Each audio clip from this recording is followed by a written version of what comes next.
Bom, muito bem. Eu certamente estou falando com um grupo de pessoas que estão bem acima da média, que estão em busca de realizarem os seus projetos, estão em busca de realizarem aquilo que idealizaram, aquilo que acreditam, muitas vezes contra a vontade de outras pessoas ou contra o apoio de outras pessoas, mas que em algum momento decidiu apostar que é capaz de realizar o seu próprio projeto e quer desbravar, como um empreendedor, uma oportunidade de construir a sua própria história. Como esse texto do vídeo retratou bem, nós vivemos numa sociedade padronizada. E qualquer iniciativa, qualquer tentativa de sair do padrão, onde grande parte das pessoas são catequizadas a seguirem esse padrão, ela nunca é uma iniciativa que vai ser bem vista ou muitas vezes apoiada por muitas pessoas. Justamente porque qualquer iniciativa que saia de um determinado padrão, ela é vista com certa estranheza, muitas vezes como muito boa para ser verdade, e por aí vai. No fundo, a pessoa ela entra no ensino fundamental, ela passa ali a primeira, segunda, terceira, quarta série, depois a quinta, sexta, sétima, oitava, depois o ensino médio. São praticamente 11 anos para que depois ela vá para uma universidade, em seguida ela arrume um estágio, ela tem um emprego e ela eventualmente compra um apartamento, uma casa financiada por 30 anos, onde ela vai passar o resto da vida naquele bairro, naquele local, onde ela cria raízes, e elas entendem que a vida é simplesmente isso. É claro, é óbvio que é muito importante que as empresas privadas tenham profissionais, funcionários competentes, é muito importante que as empresas públicas tenham funcionários competentes, isso é muito importante. No entanto, o sistema todo ele conduz apenas para essa alternativa. E, na realidade, não existe apenas essa alternativa. Não é?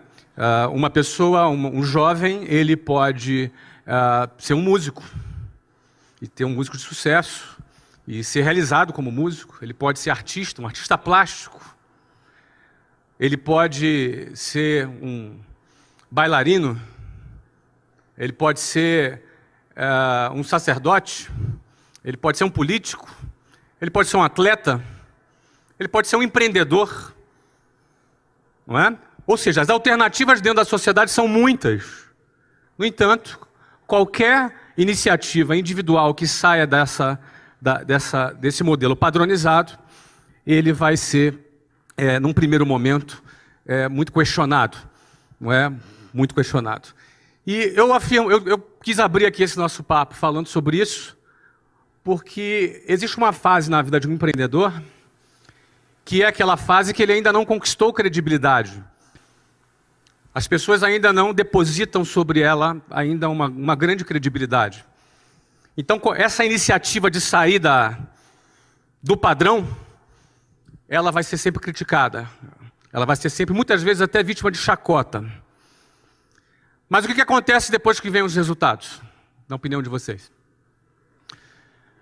Esse mesmo cara desestruturado, esse mesmo cara, essa mesma pessoa criticada, essa mesma pessoa que foi vítima de bullying, de chacota, essa mesma pessoa recebe os famosos tapinhas nas costas, os parabéns, e aquelas mesmas pessoas que criticaram serão as mesmas pessoas que vão chamar aquele desajustado de visionário, de gênio, o cara.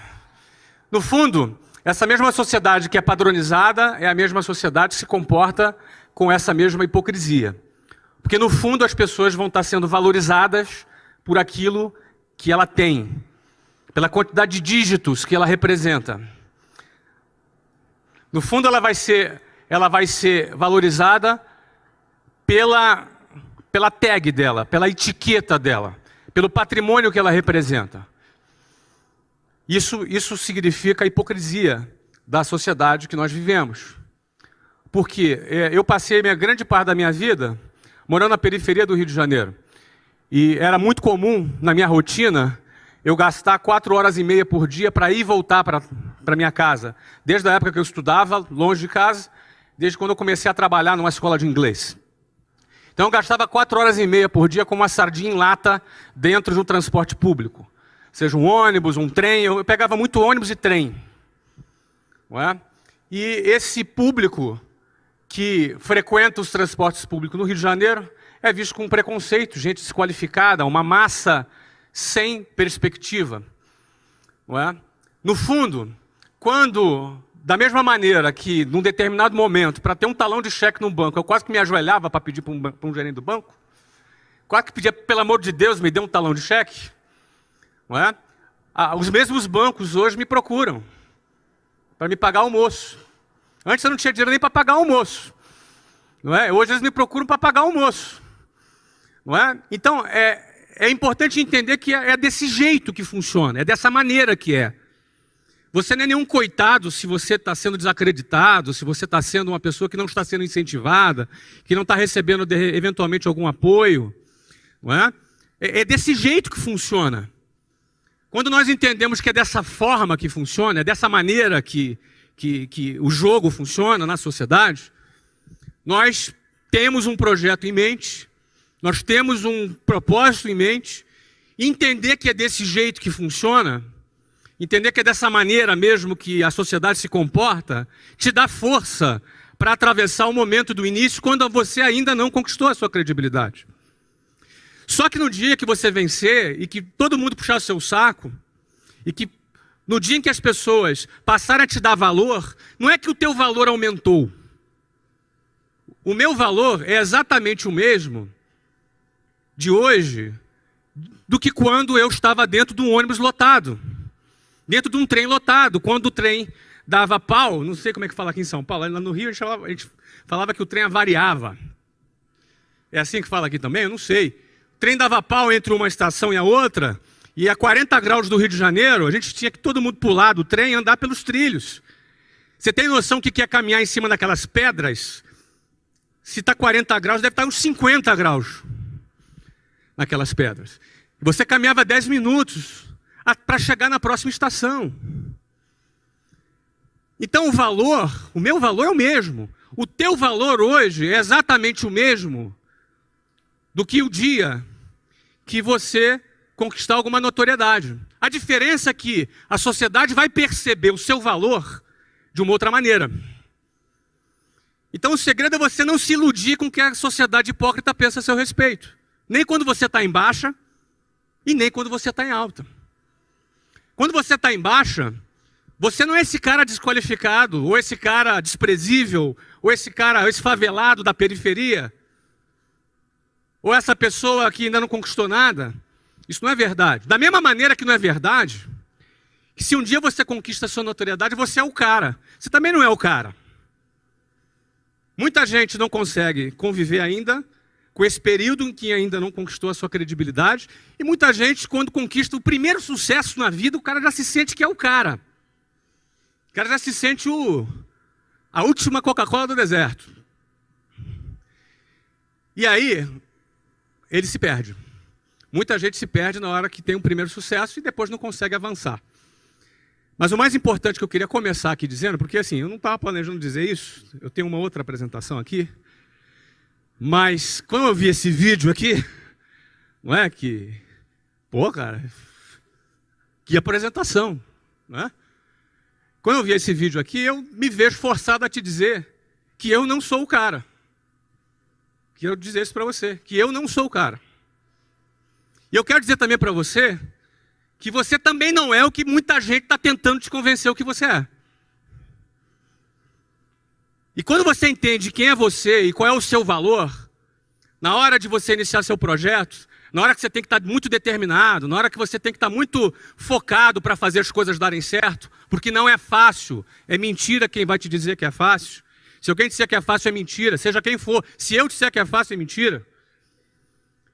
Mas o cara que disser que é impossível, esse cara é um sabotador de sonhos. Não é verdade, é possível. Não é fácil, mas é possível. E isso é mais do que o suficiente para quem quer fazer acontecer. Isso é mais do que o suficiente. Saber que é possível, é 1 em 1 milhão, não me interessa. Isso é mais do que o suficiente para alguém que está determinado em construir a sua história e fazer diferença perseguir, perseverar em busca do seu objetivo. Isso é mais do que suficiente. Então, nada disso estava programado, eu queria fazer apenas essa introdução para falar um pouco aqui da minha trajetória, um pouco muito do que está naquele vídeo, sob o ponto de vista do que eu entendo serem os 3 pilares fundamentais para o empreendedorismo. Esses 3 pilares fundamentais, que eu vou falar com vocês aqui, sobre o que é o básico do empreendedorismo, seja qual for a atividade que a pessoa que ela vai trabalhar, não é? Se é uma atividade voltada para empreendedorismo, esses são os 3 pilares básicos. E eu vou passear um pouco por 3 negócios, não é? Eu sou fundador do TBDH Capital, significa to be, to do e to have, ser, fazer e ter. Tem um pouco de filosofia nessa nossa marca, porque a sociedade valoriza o ter, não é? A sociedade valoriza os bens materiais em primeiro lugar. No entanto, também não estava programado falar sobre isso, mas vamos lá. No entanto, em primeiro lugar eu venho ser, porque quem é faz. To be, to do, to have. Quem é faz, e quem faz tem. Qualquer conquista material, ela é simplesmente consequência daquilo que você é capaz de produzir, daquilo que você é capaz de realizar. E o que você é capaz de realizar está muito relacionado ao seu comportamento, a forma como você se comporta. Vencedores têm um comportamento parecido um com o outro. E o seu comportamento é resultado da tua maneira de pensar, seu padrão de pensamento, o seu modelo mental. Então, uma boa parte de educação voltada para o sucesso está relacionada em reestudar a maneira de você pensar, a maneira de você encarar a vida, os hábitos que a gente recebeu, porque nós nascemos, tinham outros hábitos, não é?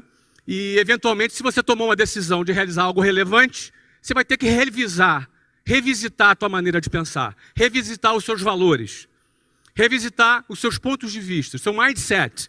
Quando você revisita a sua forma de pensar, você vai encontrar muita coisa que não presta, e tu vai encontrar muita coisa boa.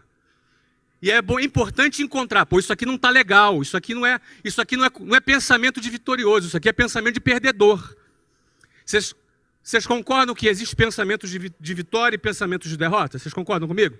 Então, você vai ter que revisitar os seus valores, você vai ter que revisitar os seus conceitos, e isso vai alterar o seu comportamento. Se você muda teu ponto de vista sobre determinado ponto, você também, por consequência, vai mudar o seu comportamento sobre esse assunto. Quando você muda o seu comportamento, você vai encarar as adversidades de uma outra maneira. E a sua chance de alcançar maiores resultados aumenta significativamente. Então, isso é o que está ali na nossa marca. To be, to do e to have. Em primeiro lugar, o ser. Quem trabalha para ter, pode até ter alguma coisa, mas vai ter pouco. Quem trabalha para ter, eventualmente vai conquistar alguma coisa, mas vai conquistar muito pouquinho. Agora, quem é, faz. E quem faz, por consequência, tem. E o valor dele não está naquilo que ele tem. É um pobre miserável, alguém que acha que o seu valor está ligado naquilo que tem. É um forte candidato, no final da sua vida ou no meio dela, a precisar tomar muitos antidepressivos para poder estar bem. É um forte candidato. É um coitado, o cara que acha que o seu valor está naquilo que ele tem. Geralmente o cara só que persegue a grana ganha pouco. O cara que persegue uma causa, ele ganha mais. Sabe por quê? Porque na hora do aperto, na hora que o bicho pega, na hora da adversidade, na hora da dificuldade, e ela vem, a hora da dificuldade ela acontece. A caminhada do empreendedor não é uma caminhada de um funcionário público que tem o seu salário todo dia lá no 5º dia útil. Na hora da dificuldade, o cara só vai além se ele tiver uma causa pela qual ele acredita e ele luta. Pela grana, você ganha teu primeiro milhão, você não tem mais motivo para sair de casa. Eu fiz meu primeiro milhão com 23 anos de idade. Foi no primeiro ano que eu abri a minha primeira empresa.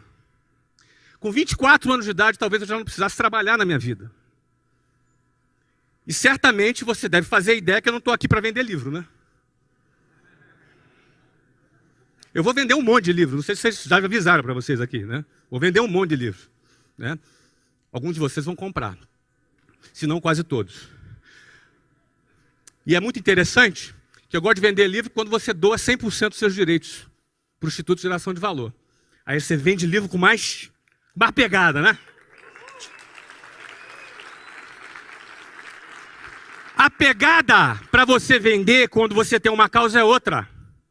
A pegada para tu vender quando você está envolvido num propósito é outra. Você não precisa de subterfúgio, você entendeu? Você vende e, cara, aí tá todo mundo batendo palma ainda, porque você vende, ó, bate palma aí, vai lá. Viu? Essa é a diferença quando o teu olho está na grana e quando o teu olho está numa causa. Essa é a diferença. Pouca gente entende isso. Por isso que o Brasil só tem 124 bilionários. Pouca gente entende isso. Bom, eu quero falar sobre visão, coragem e competência. Não tem imagem mais clichê do que a da águia. Não tem. Mas eu escolhi ela porque também não tem uma outra que vai representar essas três coisas que eu quero falar. Visão, coragem e competência, na minha avaliação, são os três pilares do empreendedorismo. Para você vencer como empreendedor, você não vai precisar só de visão, coragem e competência, não. Você vai precisar de, talvez, dependendo da sua área, dependendo do seu setor, você vai precisar de outras coisas também. Alguém? Ah, tem água aqui. Você vai precisar de outras coisas também. Agora, visão, coragem e competência. Se você não tiver uma dessas três coisas, não é possível você ser bem-sucedido como empreendedor.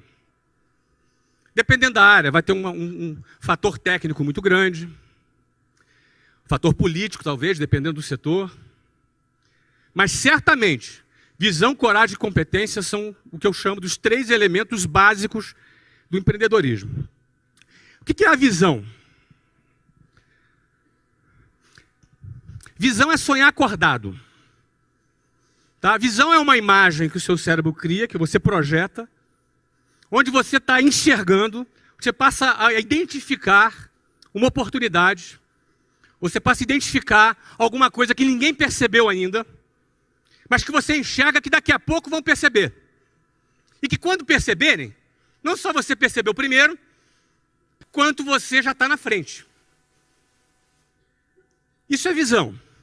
Visão é enxergar a tendência antes que ela se concretize. É muito comum aquela frase: eu não sou nem otimista e nem pessimista. Eu sou realista. Falei igual carioca agora, né? É muito comum essa frase. Quem já ouviu essa frase aí? Pois é. Os realistas são muito importantes. Não é? São muito importantes para a sociedade. Porque são eles que compram os nossos produtos.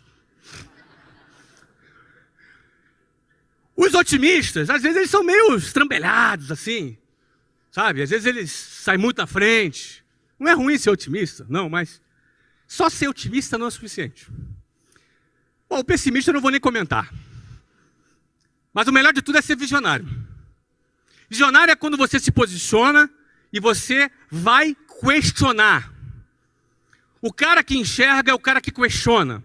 O cara que não questiona é o cara que aceita, segue a boiada, simplesmente, segue o fluxo. Ele aceita, ele não questiona, ele copia a matéria mesmo estando num livro. Não se ofenda se você copiava a matéria. É um exemplo só. Ele faz uma coisa porque todo mundo faz. Não, eu copio porque eu fixo melhor. Tá bom.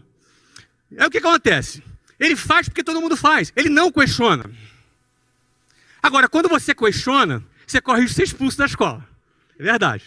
Mas quando você questiona, você também se coloca numa posição de enxergar alguma coisa que não tem ninguém trabalhando para enxergar. Você vai começar a enxergar aquilo que ninguém vê. Certo? Então a visão é fundamental. Então, por exemplo, já comprou o livro, parabéns. Tá, mas... Bom, e aí o que acontece? Comprou 5 ou 1 só? Bom, o que acontece? A visão, ela é importante. Agora, o cara enxergou a oportunidade. O cara enxergou assim, pô, cara, a internet chegou, tem mais de 100 milhões de consumidores no Brasil de internet, uma oportunidade incrível para se realizar negócios na internet. Ninguém percebeu ainda. O varejo ainda trabalha com altos custos operacionais. eu tenho a possibilidade de desenvolver uma metodologia para vender o meu produto. Bom, ele tem que ter essa visão, concorda? E ele, pô, a maioria não enxergou isso ainda. Ótimo. Agora, só a visão funciona? Além da visão, ele precisa ter o quê? Ele precisa ter coragem. Se você tem uma visão, uma ideia, um projeto, mas não tem a coragem, sua ideia vai ficar na gaveta. E aí você vai ter que conviver com aquela situação. 3 anos depois, eu quase que eu fiz isso aí. Poxa, ia ser legal, né? Porque você não teve coragem. Só ter a visão não adianta. O cara teve a visão, agora ele precisa se mover. Ele precisa ter a coragem. Ele precisa enfiar a mão no bolso. Ele precisa correr algum risco. O que é coragem? Fui para o dicionário. A coragem ela é firmeza de ânimo ante o perigo, os reveses e os sofrimentos. O cara que tem coragem, ele se move sabendo que ele corre o risco de ter reveses, que são perdas, e ter sofrimentos. O cara que não tem coragem, ele enxerga a possibilidade dele ter esses problemas, e aquilo é suficiente para o cara parar. Porque o medo é parte natural do ser humano. Todos nós sentimos medo. Eu sinto medo. Você sente medo. E que bom que a gente sente medo, porque o medo é parte, inclusive, da nossa sobrevivência. Não é? A criança, quando é muito novinha, não tem noção do perigo, ela não tem medo. Você tem que estar de olho. Tem um filho de 4 anos, tem que estar de olho nele o tempo inteiro. Agora menos um pouco, mas quando tinha 2, então, o tempo inteiro de olho nele. Certo? Então o medo, ele faz parte. Agora, o que você faz com o medo? Quando você sente o medo? Como é que você reage ao medo? Uns enfrentam o medo. Porque a visão dele não é uma coisa louca. Não, eu vou fazer, porque não é uma coisa inconsequente. Ele tem a visão. Mas o que faz ele se mover? Ele tem que enfrentar o medo. Enquanto outros se acovardam diante do medo. O medo só gera esses 2 tipos de reação. Ou a coragem ou a covardia. Qual dos 2 sentimentos é o sentimento do vitorioso e qual o sentimento do perdedor? Não precisa responder, já sei que você sabe. Então é parte da vida do empreendedor que deu certo. Em algum momento, todo negócio que deu certo é resultado de uma decisão corajosa. Todo negócio que deu certo, todo cara bem-sucedido, todo cara que fez acontecer, em algum momento ele tomou uma decisão corajosa. Nada é natural, nada acontece. Nada rolou. Deixa rolar. Deixa a vida me levar. Não, nada disso. Tudo é resultado de uma decisão corajosa em que alguém pegou na espada e no escudo e foi para o campo de batalha e fez acontecer. É assim que funciona. Bom, aí esse cara teve visão, teve coragem. Só que na hora de pôr em prática, ele precisa ter o quê? Ele precisa ter competência. Não adianta o cara ser esforçado e querer trabalhar com marketing digital e não saber nem ligar um computador, concorda comigo? Na hora da competência, o que o cara tem que fazer? Ele tem que saber fazer o que ele tem que fazer. Eu trabalhei com curso de inglês. Quando eu abri o meu negócio de curso de inglês, o que aconteceu? Eu já tinha 4 anos de experiência com uma rede de escolas de inglês. Então é fundamental o cara ter a competência, certo? Então a competência é principal. E muitas empresas quebram nessa hora. Porque na hora de botar a mão na massa, o cara acha que empreender é ficar no ar-condicionado só. Na hora de botar a mão na massa, o cara acha que empreender não depende de um conhecimento técnico. Ele vai ter que ter o conhecimento técnico. E aí entra a competência. Bom, eu vou falar de 3 empreendimentos que o TBDH Capital hoje investe talvez em 8 empresas. Metade delas nós fundamos e metade delas nós adquirimos.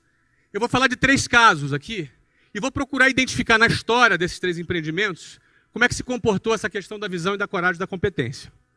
Estou falando muito rápido aí? Então vamos lá. Primeiro caso é esse aí. Em 1995, eu abri a WhatsApp, a primeira escola de inglês da WhatsApp. Eu não sabia ligar o computador, mas eu sabia contratar quem é que sabia ligar o computador, porque eu não falava inglês quando eu abri a WhatsApp. Mas eu sabia contratar o cara que falasse inglês. Não é assim, Érico? É isso aí. Não é? Muito bem. Ou seja, quando eu fundei a WhatsApp em 1995, qual foi a visão? O que me moveu a fazer isso? Engraçado que o que nos move são coisas diferentes em momentos diferentes. No meu caso, foi isso que me moveu. Olha a cara de malandro do cara. Eu tinha 19 anos, a Luciana tinha 16. Essa foto, na realidade, eu tinha 18, ela tinha 15. E quando eu deixei de lado a Unicamp, que eu ia fazer engenharia de computação, eu estava no Rio de Janeiro e precisava pagar o cinema, pagar um restaurante, precisa ter dinheiro para poder a gente sair. Então essa foi a minha primeira motivação. Você vê que não era uma coisa grandiosa, tá vendo? Era pagar o sorvete. Para pagar o sorvete, aliás, a Luciana, nós estamos casados, vamos fazer 22 anos de casado, temos 3 filhos, não é? Nos casamos em 1992, não é? Eu tinha 20 anos, ela 17 anos. Mas quando eu fui trabalhar na WhatsApp, o emprego que eu tive lá era um emprego de vendedor, sem carteira assinada, sem nada. O que eu vendia eu ganhava comissão, o que eu não vendia eu não ganhava nada. E esse aqui era o meu escritório. Ó. Nós trabalhávamos em telefone público. Então eu chegava às 8 horas da manhã, tinha uma reunião, que a gente tinha que prestar conta das vendas do dia anterior, e a gente saía para o orelhão, para o telefone público, vocês ficaram de castigo, né? A gente saía para o telefone público, porque no telefone público era de lá que a gente fazia contato com os nossos clientes. Naquela ocasião, telefone custava, acho que, $3.000 um telefone. Cada linha. Você denuncia a tua idade agora, hein, meu amigo? Tá, você é da minha época, né? Tá certo. Os mais jovens não sabem o que é isso. Mas naquela época, como o nosso amigo veterano aqui falou, é a época que a gente usava ficha telefônica. Quem usou ficha telefônica? Mas ninguém vai levantar. Ah, levantou! Tá bom. Ficha telefônica. Então eu tinha uma técnica. A minha técnica era a seguinte, olha, eu chegava no orelhão, eu pegava a minha munição de ficha telefônica, eu fazia umas 10 pilhas em cima do telefone público, quando apareceu uma pessoa na fila atrás, ela olhava aquela quantidade de fila e ia procurar outra. Então eu ficava tranquilo no meu escritório. Só que eu não era bobo, né? O meu escritório era no Santos Dumont, no Rio de Janeiro. Então era bacana que eu falava com o cliente, aí dava assim, pindão, voo para São Paulo. Ou seja, ficava um negócio chique pra caramba, entendeu? Ah, desculpa, chamou o voo aqui e tal. Um negócio super chique que ficava, não é? Mas essa era a minha realidade. Eu fui muito criticado, porque um cara inteligente ia para a Unicamp. E aí o cara, pô, mas agora virou vendedor. Vendedor de cursinho de inglês. Coitado. Coitadinho. Era tão inteligente, né? Tinha um futuro tão bom, não é?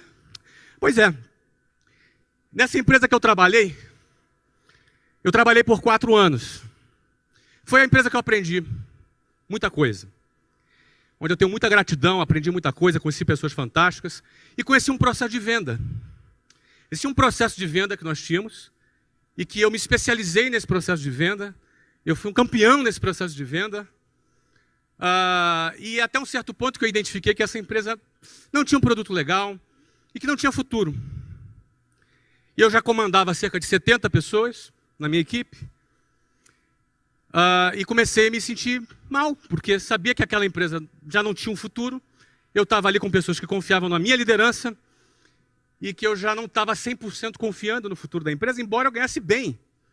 Eu ganhava bem. Para 22 anos de idade, eu ganhava uns $7.000 por mês. Isso, para minha realidade, era muita coisa.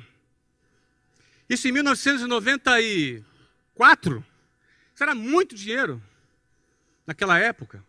E na minha realidade, aquilo ali era... Eu já vivia de uma situação muito privilegiada. Só que recém-casado, com prestação do apartamento, do sofá, da geladeira, não é? Tinha uma série de compromissos. Então, o que eu tinha que fazer? Ficava na empresa ou saía da empresa? Na ocasião, eu saí da empresa. Saí da empresa porque eu me senti nesse conflito ético e optei por ter paz na minha consciência, cumplicidade com a minha equipe, e entrei no projeto da WhatsApp. E o projeto da WhatsApp é isso aqui. Isso aqui é o número de escolas da WhatsApp dos 18 anos. A partir aqui desse mês, a gente começou a fazer franquia. Obviamente, eu tive que estudar bastante, me desenvolver, aprender sobre aquele novo setor. Aqui, nesse 2005, aqui eu aprendi a falar inglês. Ó. Fui morar na Austrália, não é? Fui morar na Austrália e eu falei, vamos resolver esse problema, e resolvemos, não é? Na realidade, o nosso objetivo qual era? Meu objetivo quando eu fui morar na Austrália em 2005 era começar um trabalho, era virar um empreendedor digital. Em 2005. Porque a partir de 2005 eu passei a trabalhar de longe, na internet, porque eu tinha escolas. Só que da Austrália, eu passei a morar na Austrália, viajava uma vez a cada 2 meses para o Brasil e tocava o negócio à distância. Por que eu decidi tocar o meu negócio à distância? Eu queria provar para o mercado que o negócio que eu construí tinha valor e que não dependia da minha presença, que não dependia da minha atuação. Então, se eu consigo provar para o mercado que o negócio que eu criei, que a marca que eu criei tem valor e que não depende da minha presença, significa que esse negócio passa a ter valor para o mercado. E aí eu fui para a Austrália para querer provar isso para o mercado. Sabe o que aconteceu? Deu tudo errado. Tive que voltar correndo que o negócio, o crescimento que estava, ia ser uns 40% aquele ano, se eu não volto, a gente não fechava nem 25%. Eu tive que chegar à conclusão que realmente o negócio ainda dependia muito da minha presença. E eu botei o rabinho entre as pernas, arrumei as malas e voltei para o Brasil, para tocar a minha empresa. Isso em 2006 eu voltei para o Brasil. E aí o que acontece? Em 2009, mais maduro, desenvolvi mais know-how, preparei mais a empresa, preparei mais os executivos da empresa. Nessa altura já eram cerca de 9.000 funcionários na empresa. A essa altura, já mais maduro, mais preparado, eu me mudei para os Estados Unidos. Fui morar em Orlando em 2009, com o mesmo objetivo. A empresa precisa mostrar que é uma empresa que tem valor, que ela não depende do meu trabalho direto. E aí, como vocês podem ver aqui no gráfico, acho que eu já estava atrapalhando, né? Quando eu viajei. O negócio passou a crescer 50% ao ano, quando nós vendemos a companhia, em 2013, para um grande grupo brasileiro. Tá? Uma das maiores transações do setor de educação, talvez uma das 3 maiores transações do setor de educação da história, que foi feita essa venda em 2013. Não é?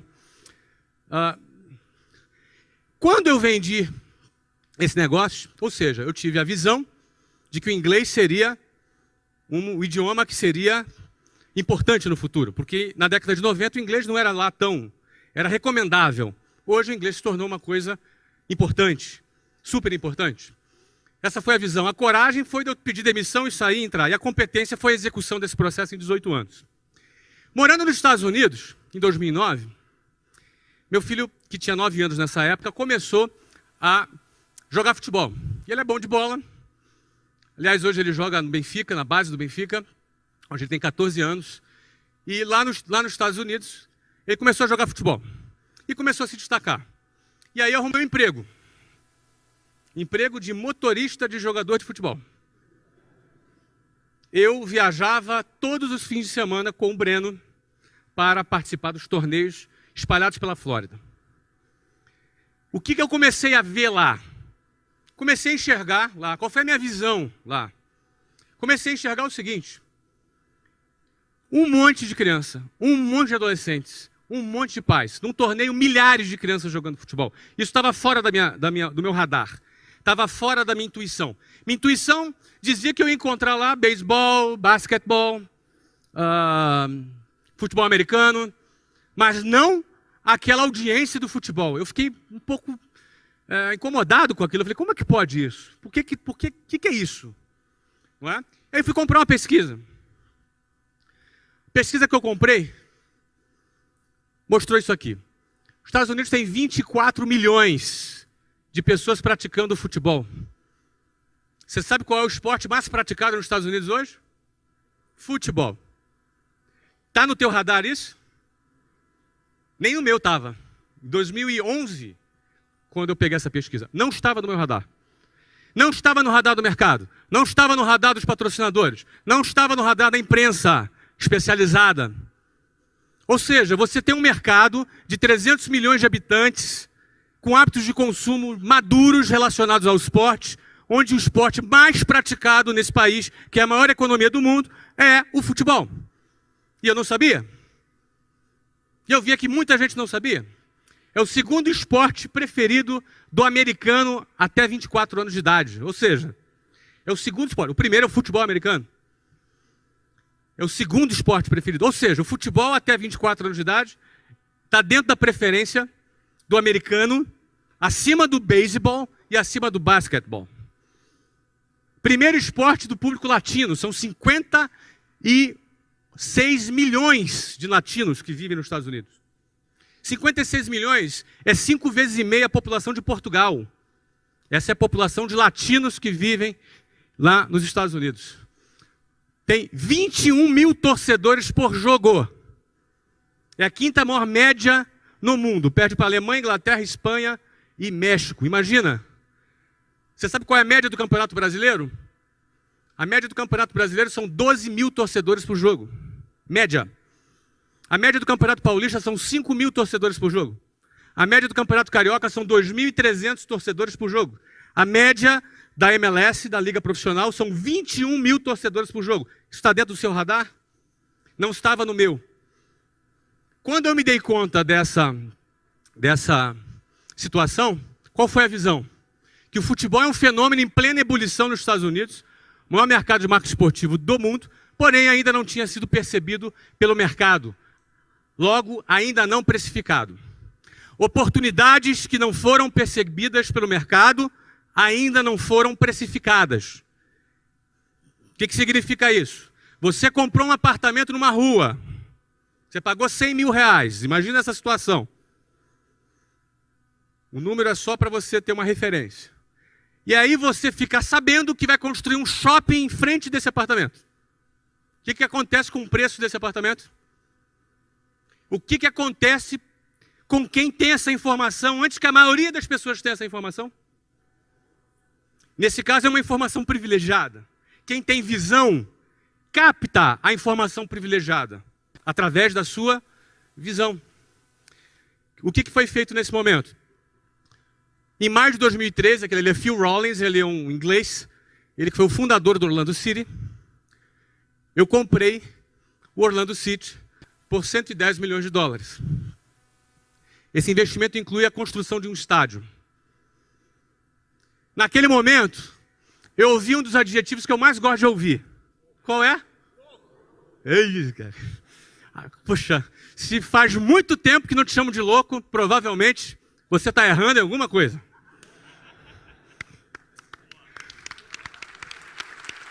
Obrigado. E aí assim, beleza. Pô, legal, tive a visão. Pô, bacana, o cara tem a visão. Pô, vai crescer. Pô, legal. Tá, mas e aí? Botar a mão no bolso, pegar 110 pau e meter ali, e aí? Tem que ter o quê? Coragem. Essa era a segunda parte. Tinha que ter coragem. Não é? Então, vamos lá. Vamos lá. Vamos apostar no projeto. E nós fizemos a aquisição lá do clube. Em agosto de 2012, foi em maio.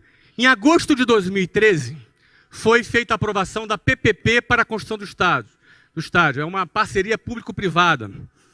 Não é?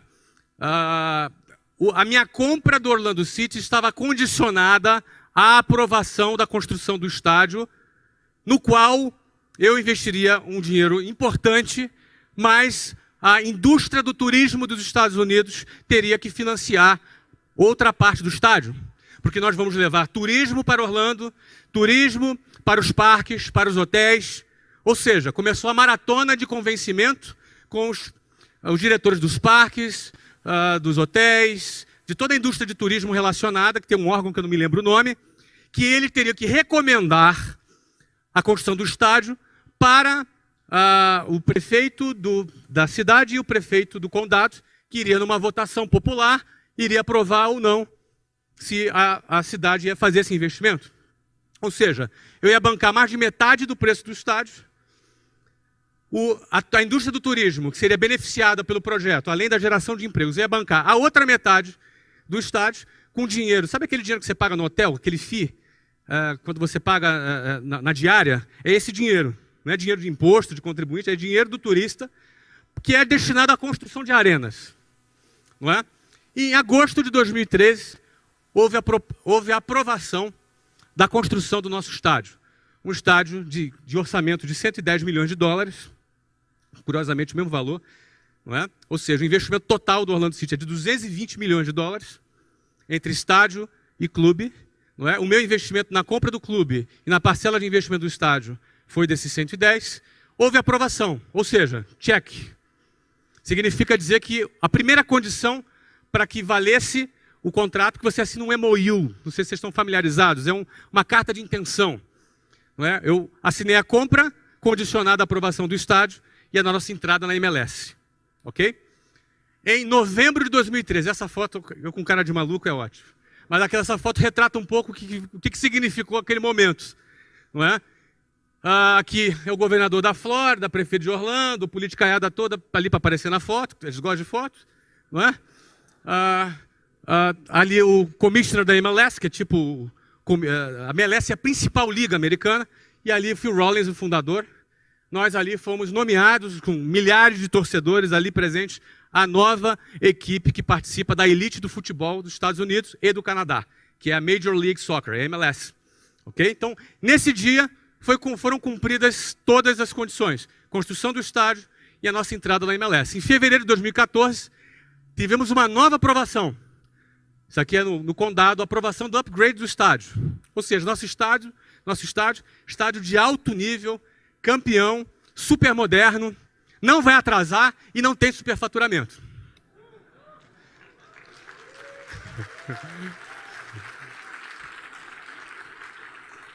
Em julho de 2014, duas coisas aconteceram. Primeira, contratamos o Kaká, assinamos com o Kaká. Eu já trabalhava com o Kaká, já uns 2 anos na empresa que eu trabalhava. Não é? Ele já estava conversando já há um tempo. Nós assinamos, anunciamos publicamente a contratação do Kaká. Quem é tricolor aqui? São Paulino? Então, emprestamos o Kaká para o São Paulo, que está na Libertadores, não é? É isso aí. Parabéns aos São Paulinos presentes. O Kaká está cumprindo, acho que agora o último jogo dele é domingo, né? É isso aí. Bom, julho agora, então em julho na Copa, anunciamos o Kaká. E no anúncio do Kaká, olha aí, pasmem, quase 12 mil americanos na rua gritando Kaká. Está dentro do seu radar isso? Quase 12 mil americanos nas ruas. O Kaká é o atleta mais seguido nas redes sociais da América hoje. Mais que Michael Jordan, mais que LeBron James, enfim, mais que esses grandes nomes do esporte. Kaká tem um potencial de ser uma das maiores celebridades dos Estados Unidos nos próximos 3 anos. Então ele é um cara de visão. Muita gente chamou ele de louco, o que é bom sinal. O que é bom sinal. Muito bem. Setembro de 2014, o que acontece? Nosso contrato de direito de transmissão, se vocês entenderem, futebol é direito de transmissão. A principal receita de clube de futebol é direito de transmissão de TV. Tá? Há 4 anos atrás, a MLS pagava para a MLS passar os seus jogos. Há 4 anos atrás, foi fechado um contrato de 68 milhões de dólares. Pouco, porém, melhor do que pagar. Não é? Esse contrato vence agora, em 31 de dezembro de 2014. Já foi renovado. O próximo contrato, cuja vigência começa agora em 2015, já foi assinado no valor de 1,1 bilhão de dólares. Isso depois do que a gente já tinha entrado, né? Entramos na hora certa ou não? Hoje o valor do clube foi avaliado por um private equity americano, é de 325 milhões de dólares, sem a gente ter chutado a bola ainda, porque a gente estreia em março de 2015. Tá?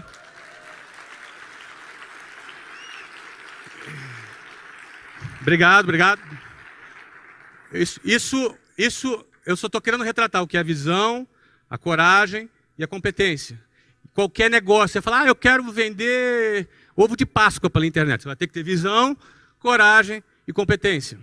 Em algum momento, se você quiser acontecer na sua carreira, fazer a sua história acontecer, você não vai ter como escapar de ter visão, coragem e competência.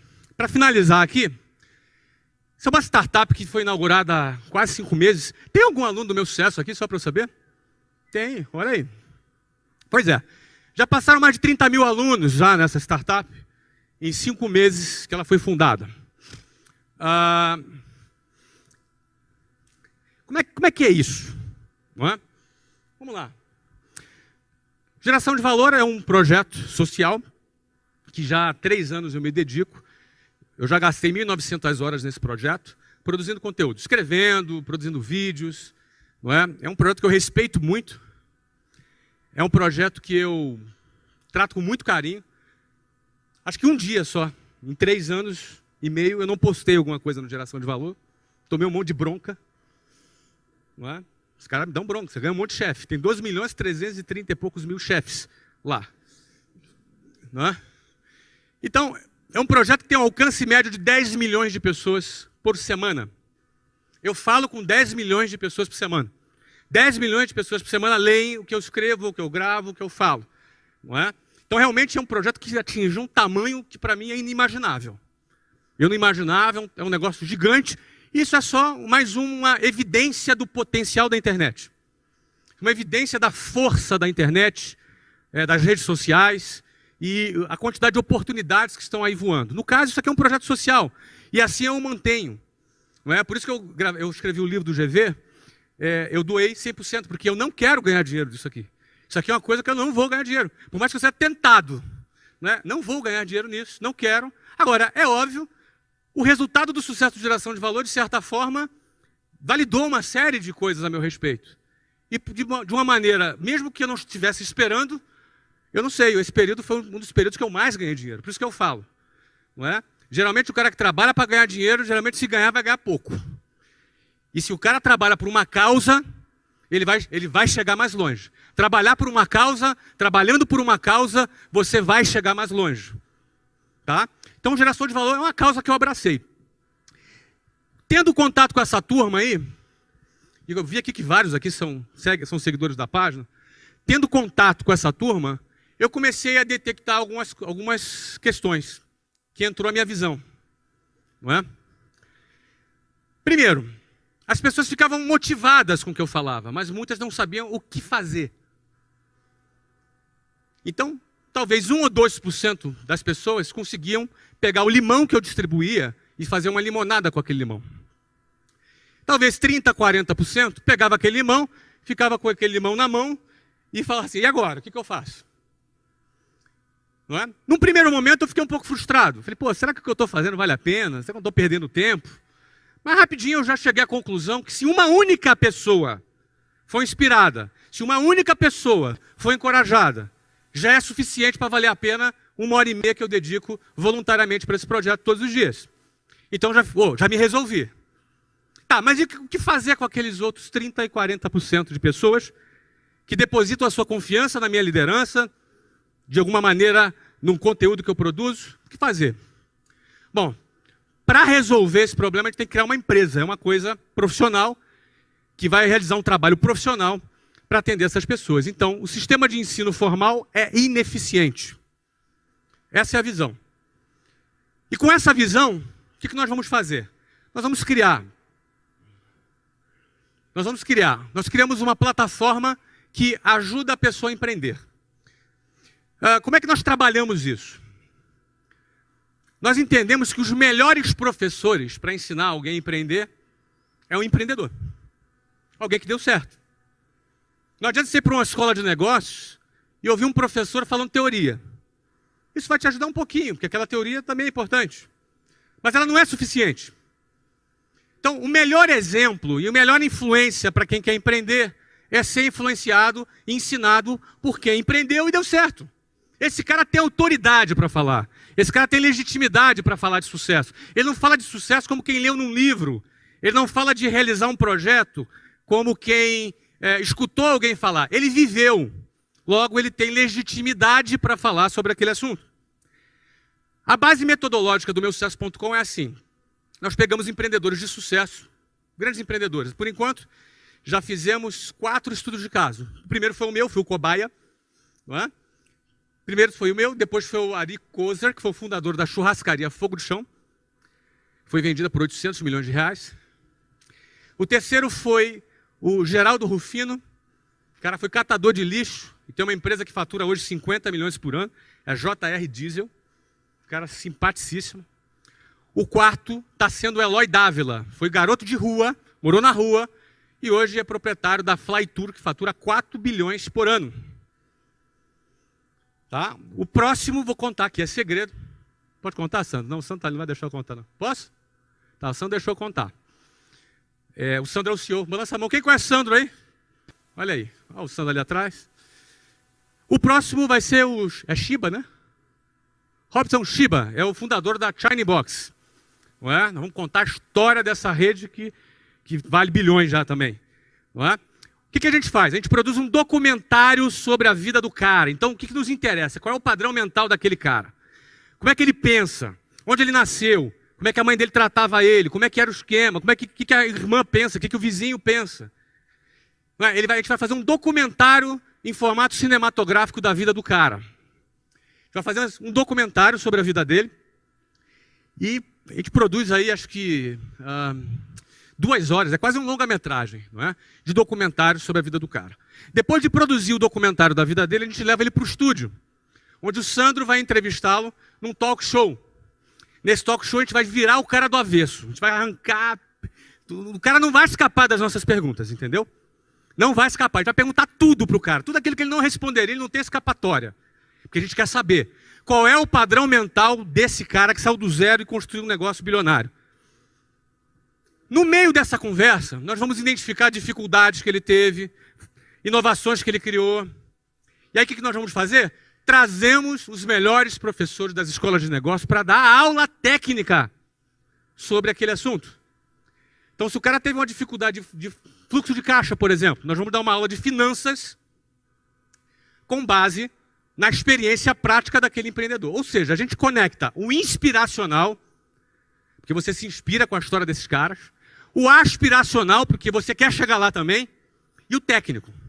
Você precisa também do conhecimento técnico que a gente pode ali oferecer. Não adianta só a boa vontade. Você precisa aprender a vender, você precisa aprender a gerir fluxo de caixa, você precisa saber gerir uma série de questões se você quer construir um negócio. Não é? Então, a plataforma, ela trabalha com essa metodologia. E, além disso, a gente promove networking, através de vários eventos que a gente realiza, espalhados pelo Brasil, e também uma rede social onde as pessoas estão conectadas. Não é? Então, essa foi a visão. Nós faturamos 1 milhão em 38 dias. O que significa isso? Isso é um investimento alto. É praticamente uma emissora de TV que nós montamos ali na Vila Olímpia. E nesse momento nós não temos área de vendas. Nesse momento nós não temos nenhum processo de venda. Nenhum funil de venda. Nesse momento nós estamos trabalhando no ajuste do produto. Nós estamos trabalhando na excelência do produto. Nós estamos trabalhando para construir o primeiro portfólio de empreendedores sobre os quais fizemos um estudo de caso. Nós vamos iniciar o nosso processo de venda em janeiro de 2015. Ainda assim, mais de 30 mil alunos passaram pelas nossas salas de aulas e faturou 1 milhão de reais em 38 dias. Quais são os planos para esse projeto? São 50 mil, são simples. 50 mil assinantes no primeiro ano, 100 mil assinantes no segundo, 150 mil assinantes no terceiro. Baseado em que eu afirmo isso? Em todo o processo de venda sobre o qual eu domino, já conheço, trabalhei por 18 anos na empresa que eu construí. Não é? E baseado em processos, obviamente, como estamos falando aqui de um negócio digital, em processos de marketing digital. Isso elevará o valor dessa empresa em 1 bilhão de reais. Hoje, o meu sucesso.com, com 5 meses, está avaliado em 40 bilhões de reais e já nós aceitamos a entrada de um investidor nesse preço. Tá? A previsão é que essa empresa, em 3 anos, no final de 3 anos, já esteja avaliada em 1 bilhão de reais. Tem que ter visão, coragem e competência. Com visão, coragem e competência, você consegue pensar fora da caixa, enxergar antecipadamente aquilo que as pessoas não enxergam, produzindo informações privilegiadas, né? Trabalhando com coragem, investindo com coragem e com competência para executar. Para eu finalizar, eu não sei nem que horas são. Que horas são aí, por favor? Está no meu horário agora. Para finalizar é o seguinte, esse é o desafio, tá? Esse é o desafio. Eu não sei em que condição você está aqui, não sei se você já ganhou dinheiro, se já não ganhou, se está arrebentando, se o negócio está bombando, se não está. Para mim não faz diferença. Eu não divido as pessoas aqui por essa classificação. Independentemente de qual seja a sua situação, o teu desafio é manter a sua essência. O seu desafio é manter a sua essência. Eu não sei qual é a sua essência, eu vou falar da minha. A minha é essa aqui, ó. Essa é a minha. Eu era um desses caras aqui, ó, alguns anos atrás. Talvez, mas esse aqui que está sorrindo, ó. Mas não sou eu, não. Mas era um desses caras aqui, um ano atrás. Alguns anos atrás. Eu não quero nunca deixar de ser esse cara aqui. Eu não quero deixar nunca, ninguém, sociedade alguma, me convencer que eu sou o cara, que é mentira. Que esses mesmos hipócritas me desprezavam alguns anos atrás, como provavelmente despreze você. Tá claro o que eu estou falando? Então eu sou eu, hoje e ontem. Você é você hoje. Você é você hoje e no dia que você tiver sucesso, seja você. Não caia nessa. Senão você se perde. Aí o tombo é feio. Tombo é feio. Ninguém vai ser o cara porque tem dinheiro, não. Tombo é feio. Guarde a sua essência. Ó, esse aqui sou eu. Ó. Um desses aí. Ó. Um desses aí sou eu. Um a mais naquela multidão ali. Guarda a tua essência. Agora saiba do seguinte. Não reclama. Que sempre tem alguém pior que você. Ó. Você é na Tailândia. Não reclama que tem sempre alguém pior que você. Muito obrigado, tá, gente? Um abraço.